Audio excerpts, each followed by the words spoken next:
कहूंगा कि ऊपर अल्लाह नीचे मल्लाह है, इनका सलाह है कि दोनों देखो मुसलमान के भी देखेगा।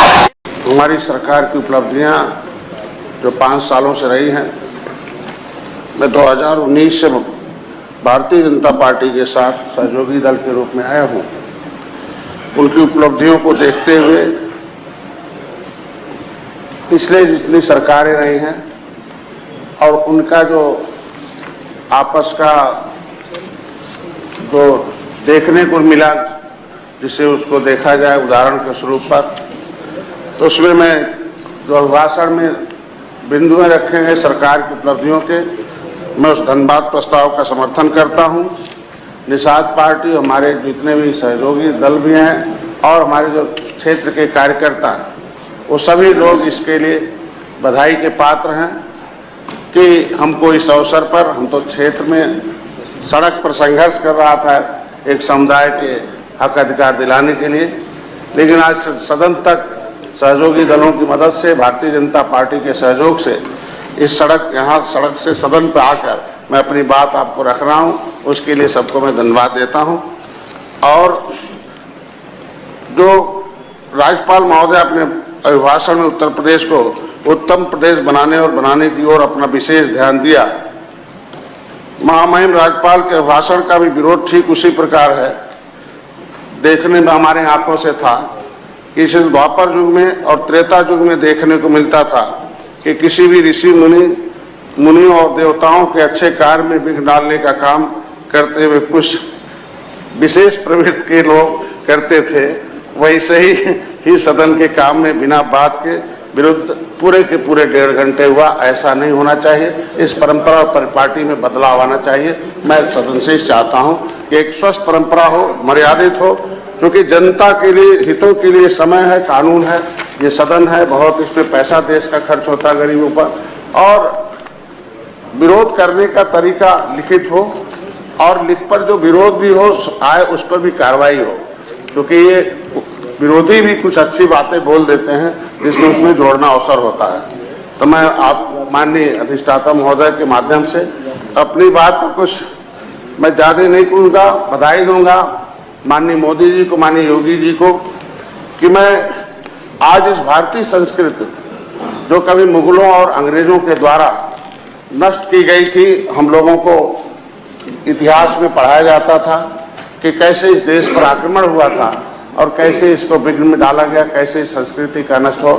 मैं विशेष रूप से इस भारतीय जनता पार्टी की सरकार को बधाई दूंगा कि इस भारतीय संस्कृति का जो स्वरूप, जो गौरवशाली इतिहास था, उसको जो मुगलों और अंग्रेजों ने नष्ट किया था, उसको फिर से पुनर्जागृत कर जन जन तक उसे सुंदर करके फिर से उस पुराने उस जो महाभारत का नाम था, उस भारत के निर्माण के लिए जो भारतीय जनता पार्टी काम कर रही है, उसे मैं बधाई देता हूं और उसको भाषण में जोड़ा था उसे मैं धन्यवाद देता हूं। मैं ज़्यादा नहीं, मैं थोड़ा इतिहास में ले जाना चाहूँगा, क्योंकि इतिहास जो है, क्या गया, history is the mother of politics, movement is the father of politics. इतिहास जो है वो राजनीति की माँ होती है और आंदोलन उसका बाप होता है, और राजनीति ही आंदोलन का जो जरिया है। जो आंदोलन होते हैं क्षेत्र में, उसको आके यहाँ चर्चा और परिचर्चा होती है।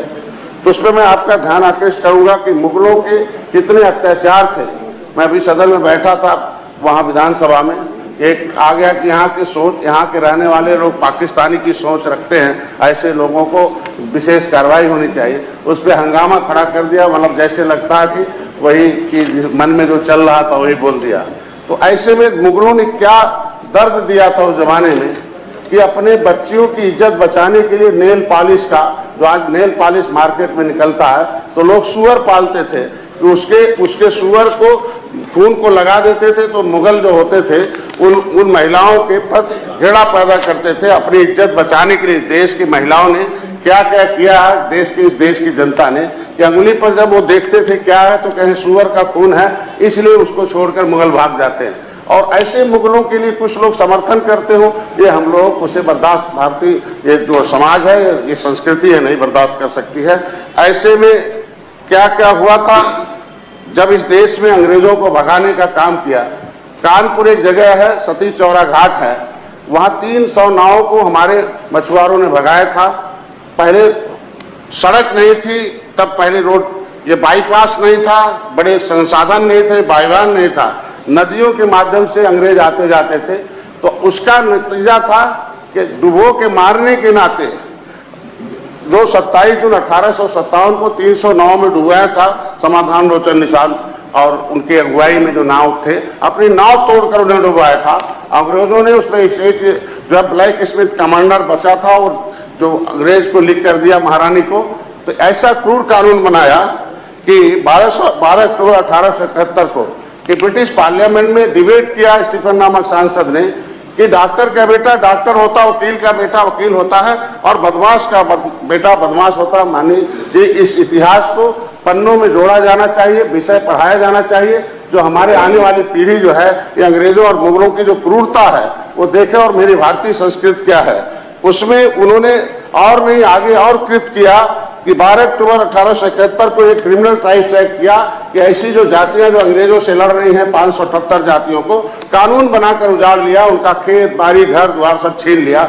ऐसी सारी जातियां, ऐसे नहीं कहता हूं कि केवल निषादों में हैं, ऐसे ढेर सारे जो लड़ रहे थे उसमें कुर्मी भी हैं, जाट भी हैं, गुर्जर भी, बहुत से हमारे पास लिस्ट है। और उनसे लड़ने वाले जो आज पाइपलाइन में हैं, जो आज के दिन में सड़कों पर वो पाइपलाइन में है, पॉलीथीन में है, जो आज पुलिस वाले उन्हें बावरिया कहते हैं, वो इस देश को आजाद कराने वाले हैं। एक अगरिया जाति है जो महाराणा प्रताप के लिए हथियार बनाते थे, आज उनके लिए ठेला जो है उसमें जाइए तो महाराणा प्रताप का पूरा चिन्ह उसमें मिलता है। तो मैं इस सदन के माध्यम से चाहता हूं कि ऐसा जो समाज सड़कों पर घूम रहा है उस पर भी सदन को विचार करना चाहिए। और आज के दिन भारतीय जनता पार्टी को धन्यवाद दूंगा कि ऐसे सारे इतिहास को बाहर ला रही है, उसके लिए काम कर रही है, तो विचारणी बिंदु में जोड़ा जाना चाहिए। एक्ट बनाया, क्रिमिनल ट्राइब्स एक्ट से बर्बाद किया, हमारे लोग नाम बदल के छुप गए, तो उन्होंने कहा ये कहाँ चले गए, तो पता चला उनकी माँ, उनकी जो औरतें होंगी, उनके जो पेट में बच्चा होगा वो उस जाति का होगा। वो जातिगत जन्म जाति अपराधी घोषित कर दिया। जाति से कोई अपराधी नहीं होता देश को आजाद कराने वाले लोगों को। तो महिलाओं को जेल में बंद किया गया, जो बच्चे पैदा होते थे उन्हें जेल में अंग्रेज मार देते थे, इतनी क्रूरता किया था। फिर उनके रोजी रोटी का साधन किया, एक एक्ट बनाया फेरीज एक्ट, हाथ छीन लिया, कहा अगर नदी से तुम्हें पैसा कमाना है तो तुम्हें पहले अंग्रेजों को पैसा देना होगा, तब तुम्हें जाके उस पर काम करने की इजाजत मिला। फिशरीज एक्ट बना दिया, माइनिंग एक्ट बना दिया, फॉरेस्ट एक्ट बना दिया। और वो जो पट्टा नीति उस समय में लाया, वो पट्टा दिया गया कि भाई जब सरकार को रुपया जो कमा के देने के लिए तैयार होगा निषाद, वही उस मछली को मारेगा, पट्टा लेगा। मेरा समाज अब कमा के देने लगा, कोई उसमें धनी होने लगा। उन्होंने कहा इसमें टेंडर नीति लाओ, दो निषादों को लड़ाए, जो अधिक अंग्रेजों को कमा के देगा उसे पट्टा दिया जाएगा। तो उन्होंने कहा अभी नहीं, तुम्हें दो ही परेशान है, एक कलम कहीं पढ़ने निकल जा रहे हैं, कहीं और मछली मारने में फंसा दो।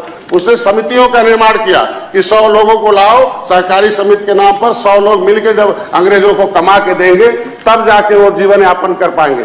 ऐसे सारे जेल अंग्रेजों के बनाए हुए जो कानून हैं उसमें मैं सदन में आया हूँ, विचार करना चाहिए। मैं आज के दिन में भारतीय जनता पार्टी को धन्यवाद दूंगा, ऐसे ढेर सारे कानून जो है उसे बदल रही है।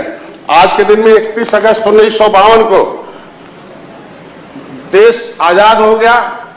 1947 में संविधान बना 26 जनवरी 1950 को, लेकिन ये जातियां उस काले कानून से पड़ी रही, वो छुपी रही, जंगलों में घूमती रही।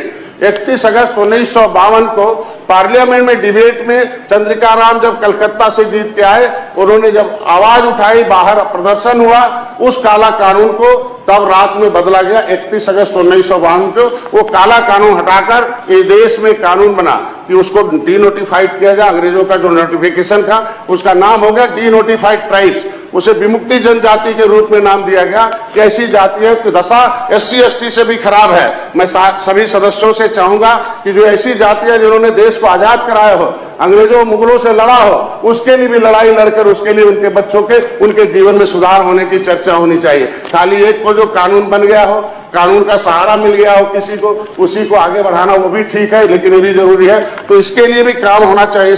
माननीय जी, 31 अगस्त 1952 को जो कानून बना उससे उसमें लिखा गया, पहले चीफ सेक्रेटरी थे MI के भांडारण, उन्होंने लिखा कि इनकी दशा SC ST से भी खराब है।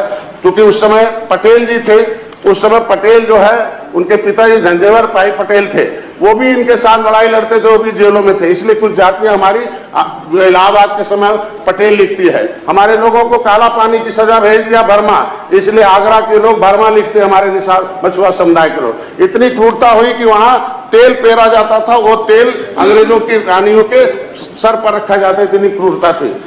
जब पटेल जी गृह मंत्री बने, उन्होंने जब जेलों में गए तो जेलों में एक इंक्वायरी हुई, तो उन्होंने जेल वाले मिले जो बंदी थे, उनसे पूछा क्यों बंद है? उन्होंने कहा केवल जाति के नाते बंद है, ये देश की आजादी के नाते बंद है।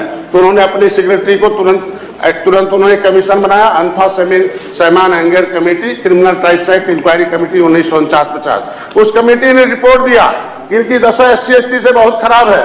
माननीय, मैं चाहूंगा ध्यान इस पर विचार किया जाए कि ऐसे जो कानून से प्रभावित जातियां हैं, आज के दिन में इसकी लड़ाई मैं सड़क पर लड़ता था, मैं सदन में आ गया, मैं बधाई देता हूं, धन्यवाद देता हूं भारतीय जनता पार्टी ने कि जिस तरीके से त्रेता में कभी भगवान राम ने निषाद राज को गले लगाया था, उस समय भी एक रावण राज चल रहा था। उस रावण राज खत्म करने के लिए निषाद राज ने अपनी सेना राम को दिया था, रावण राज खत्म हुआ था। उसी तरीके से ये आज के दिन में राम की जो संस्कृति है उसको स्थापित करने के लिए भारतीय जनता पार्टी ने, मोदी जी, योगी जी ने ये निषाद राज के वंशज डॉक्टर संजय को गले लगा था इस रावण राज को खत्म करने का। क्योंकि रावण राज इसलिए कह रहा हूं कि इस देश को आजाद कराने वाली जातियों के लिए, एक पूरा बोल लेने दीजिए, इस देश को आजाद कराने वाली जातियों को घुमंतु और घुमंतु तमाम डिनोटिफाइड ट्राइब का किया गया।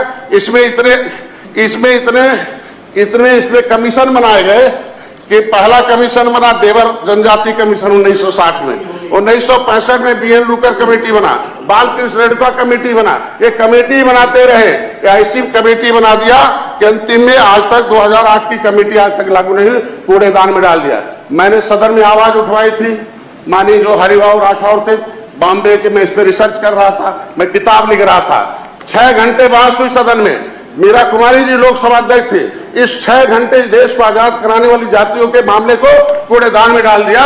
तो मैंने फिर गुस्से में आया, अपनी टीम बनाया, हमने कहा जब इस देश को आजाद कराने वाली जाति कूड़ेदान में जा सकते हैं तो ऐसे सरकार को भी कूड़ेदान में जाना चाहिए। उसे भारत पे उसे राज करने का कोई अधिकार नहीं है। साथियों, माननीय महोदय जी, ज्यादा कुछ नहीं कहूंगा। इसमें जो 1950 जो संविधान लिखा गया उसमें एक सूची बनी, सूची में 66 समूह आ गया। समूह हुआ कि भाई इतनी जातियां हैं, उन्हें संविधान में नहीं लिखा जाना चाहिए, तो उसके एक ग्रुप हुआ, जातियों का एक समूह बनाया गया लेदरमैन, जिसे अनुसूचित जानु मतलब होता नीचे, सूचित मतलब सूचित किया जाएगा कि तुम कैसे नीचे आ गए। पहले तो तुम्हारे पास खेत बाड़ी था, ये देश में आजाद सा संस्कृत था, जब राम राज था तो सभी सुखी थे, सबके पास खेत थे, धन दान थे, तो कैसे नीचे आ गए। तो अनु मतलब नीचे, सूचित मतलब सूचित किया जाएगा ऐसी जातियों के लिए कि भारत के संविधान में व्यवस्था बना है कि तुम्हारा बेटा स्कूल जाएगा, पढ़ेगा, वजीफा पाएगा, उधर से लेके आएगा कि जिस तरीके से बड़े का बेटा कटलेट आमलेट चॉकलेट लेके जाता है, उस गरीब का बेटा भी कटलेट आमलेट चॉकलेट जाएगा, पढ़कर वो बड़ा होकर वो भी अधिकारी कर्मचारी बनेगा। लेकिन मानवरीय जातियां जो है 1947 से लेकर 1952 तक 5 साल 16 दिन तक गुलाम थी, इनको आरक्षण का लाभ नहीं मिल पाया। और उस समय जो लोग आरक्षण का लाभ ले लिए वो पहले हो गए। उसी तरीके से ट्रेन में जो बैठ गए तो दूसरे को कहते हैं तुम्हारे लिए जगह नहीं है, उसे नीचे धकेल देते हैं। आज के दिन में मैं उसी पर आ रहा हूं। 5 साल 16 दिन जो जातियां देश आजाद होने के बाद भी, आजादी कराने वाली जातियां 5 साल 16 दिन गुलाम हुई हैं, उन जातियों पर विचार होना चाहिए। मेरे सदन से ये मामला है, क्योंकि आज के दिन में जो मैं यहाँ देख रहा हूँ कि जो यहाँ निश्चित रूप से कानून बनता है, ऐसे लोगों को सम्मान मिलना चाहिए। वो अंथा सैमन अंगार कमेटी में रिपोर्ट में आया कि ऐसे जातियों के दरवाजे पर ताम्र पत्र लगना चाहिए कि ऐसे घरों के लोग जो है इस देश में अंग्रेजों से लड़े थे, उजड़े थे, उन्हें बसाने की व्यवस्था भारत सरकार का है। ढेर सारा उसमें आया। तो मेरे कहने का मतलब है, लेदरमैन को तो मिल जाएगा, अनुसूचित जात आयोग केवल लेदरमैन की सुरक्षा करता है, वो 66 समूह कहाँ जाएगा। एक आपके मानवर आपके यहाँ सामाजिक न्याय समिति बनी थी, उसमें रिपोर्ट दिया गया था कि जो है अनुसूचित जाति की 23% जो रिजर्वेशन है वो एक विशेष जाति के लोग उसके ज्यादा कब्जे में है। 27% जो रिजर्वेशन है पिछड़ी जाति का, उसमें ढेर सारे लोग कब्जा किए हुए हैं। तो मैं कहता हूं मानवर, ऐसी जातियों के लिए कोई व्यवस्था बननी चाहिए जिनके लिए काम हो। आज के दिन में उसकी सूची मेरे पास मौजूद है, उसमें 53 नंबर पर मझवार है। 1961 में गिनती हुई, 1931 में गिनती हुई, 41 में हुई, 51 में सरकार नहीं थी, 1961 में पहली गिनती हुई थी। हमारी आबादी उस समय 8 लाख थी, आज के दिन में 7,000 हो गई। दुनिया की आबादी बढ़ती है, अब देश को आजाद कराने वाले जातियों को कानून से कलम से मार के कम कर दें, आज के दिन में 6,000 हुई है। अब बताइए, इस पे विचार करने की जरूरत है। इस पे देखिए सेंसस मैनुअल 1961 ये है, ये भारत सरकार ने छपवा रखा है कि कौन सी जातियों को कहां गिना जाना चाहिए। गणना होगा 2021-22 में। ये मैनुअल 1961 का, मैं सदन से मांग करता हूं, अगर 1961 का मैनुअल भेजा राष्ट्रपति ने, इसको जो नोटिफिकेशन किया है, और नहीं माननीय महोदय जी, अब आपको एक अवगत कराऊंगा कि जो राष्ट्रपति का नोटिफिकेशन है, 1-2 मंत्री, दिल्ली के नाम नहीं लूंगा, शर्म आएगी नाम लेते हुए, मंत्री हैं उस जमाने के, उन्होंने इनकी फाइल गायब करा दी है। उसके लिए मैंने नई दिल्ली संसद भवन मार्ग में उन मंत्रियों के खिलाफ मुकदमा लिखा रखा है। ऐसा इतना अन्याय करने वाले लोग कैसे होंगे। इसमें लिखा हुआ है लेदरमैन की 26 जातियां हैं, उत्तरा दक्षिणा मोची जितने भी हैं। इसमें लिखा है वाशरमैन की जातियां हैं, रजक बरेठा उनको वाशरमैन का मिलेगा। इसमें 53 नंबर पर लिखा कि केवट मल्ला ये वो है फिशरमैन है, ये मझवार के नाम से आएगा। इसमें मझवार, गौड़, तुरैया, खरवार, बेलदार, खरोड़, कोली 7 नाम लिखे हुए मान्यवर। इनका 1981 तक मिलता था, लेकिन इनकी उपजातियों को ये जितने लोग थे वोट के चक्कर में, ये मेरा वोट बैंक रहेगा, उनकी उपजातियों को कह दिया कि तुम्हें पिछड़ी में है, हम डालेंगे, पिछड़ी में डलवा दिया गलती से। तो जब राष्ट्रपति ने एक बार अनुसूचित जात की सूची में सूचीबद्ध कर दिया हो और लिख दिया हो केवट मल्ला मझवार हैं, ये अनुसूचित जात के हकदार हैं, तो बिना पार्लियामेंट में डिबेट के उनका नाम पिछड़ी में क्यों आ गया। उससे आगे चलिए मानवर कि मझवार जब इसमें लिखा हुआ है, तो ये समाजवादी पार्टी 2016 में कई बार कहती रही कि हम देंगे। 2007 में माननीय मुलायम सिंह ने लिख भी दिया था, जो अनकॉन्स्टिट्यूशनल था। जब दिल्ली में लिखा हुआ है कि जो अनुसूचित जात की सूची में शब्द होगा उसी नाम से दिया जाएगा, केवट मल्ला से जारी करके इनको गुमराह किया गया। जाते जाते 21/12/2016 को समाजवादी पार्टी ने एक शासनादेश जारी किया, उसमें आया कि मझवार के लोगों को सर्टिफिकेट दिया जाएगा। उसमें लिख दिया अंतिम में कि केवट मल्ला कह के जो रोकेगा वो जेल जाएगा। माननीय उसमें उसी दिन दूसरे दिन 22/12/2016 को एक ही दिन बाद एक दूसरा शासनादेश जारी हो गया। ये 17 पिछड़ी जातियां ये अनुसूचित जात के हकदार हैं। मैं इनको स्पेसिफाई नहीं कर रहा हूं, क्लियरिफाई कर रहा हूं। इसको दोनों को लेकर एक अम्बेडकर ने स्टे कर दिया, 31 स्टे ले लिया उसने। 31/12/2016 को माननीय राज्यपाल ने अधिसूचना जारी कर दिया। ये केवट मल्ला, बिंद, कश्यप, कहार, राजभर, ये 17 पिछड़ी जातियां अब पिछड़ी जाति के लिस्ट से बाहर कर दी जाएंगी और उन्हें अनुसूचित जात का हकदार होगा। मानवर सबको मालूम है कानून का संविधान है, संविधान के सारे देश चलता है। कोई राज्यपाल और राष्ट्रपति का जब नोटिफिकेशन हो जाता है उसमें कोई कोर्ट स्टे नहीं देता। मंत्री सुरक्षा का ध्यान रखें। 1 मिनट सर, ज्यादा समय नहीं लूंगा। इनकी सुरक्षा न्याय मांगना हमारा काम है, इनको सुरक्षा देना आपका काम है। आप जैसे इन लोग सुरक्षा दे रहे हैं, पढ़े लिखे लोगों को दे रहे हैं, तो ये गंवार जो देश को आजाद कराने उनको भी सुरक्षा देना आपका काम है। आज के दिन में ये 17 जातियां रोड पर घूम रही हैं, कानून के मुताबिक पिछड़ी में नहीं है, स्टे मिल गया। अगर मझवार पर स्टे मिला हुआ है तो एक अनकॉन्स्टिट्यूशनल है। मैं एक बात यही कहूंगा, धन्यवाद दूंगा माननीय योगी आदित्यनाथ को कि मेरी आवाज को दिल्ली में उठाया। मैं धन्यवाद दूंगा योगी आदित्यनाथ को कि उन्होंने 18/12/2021 को हमारी बात को माना, स्वीकार किया और जो अधिकारी इसमें दोषी था उसे रात में हटाया और दिल्ली लेटर मेरा भेजवाया। Registrar general of census of India से पूछा कि डॉक्टर संजय जो कह रहे हैं वो सही है कि नहीं है। मैं बधाई देता हूं माननीय योगी आदित्यनाथ को, भारतीय जनता पार्टी को, कि सही दिशा में पहल किया, कि सही बात किया जाए कि सच्चाई क्या है, गुमराह क्यों किया जा रहा है। और आरजीआई को मैं धन्यवाद दूंगा भारतीय जनता पार्टी को कि आरजीआई ने इस लेटर को एक्सेप्ट कर लिया और 20 दिसंबर 2021 को जो रजिस्ट्रार जो है यहाँ के सचिव ने भेजा वहां दिल्ली के registrar general of census of India को कि डॉक्टर संजय कहते हैं कि 1961 में केवट मल्ला की गिनती हुई थी, राष्ट्रपति कह रहे हैं कि केवट मल्ला को मझवार में गिनना है, क्या सही है कि नहीं है। मैं बधाई दूंगा केंद्र सरकार के, मोदी मोदी जी को, अमित शाह जी को, ये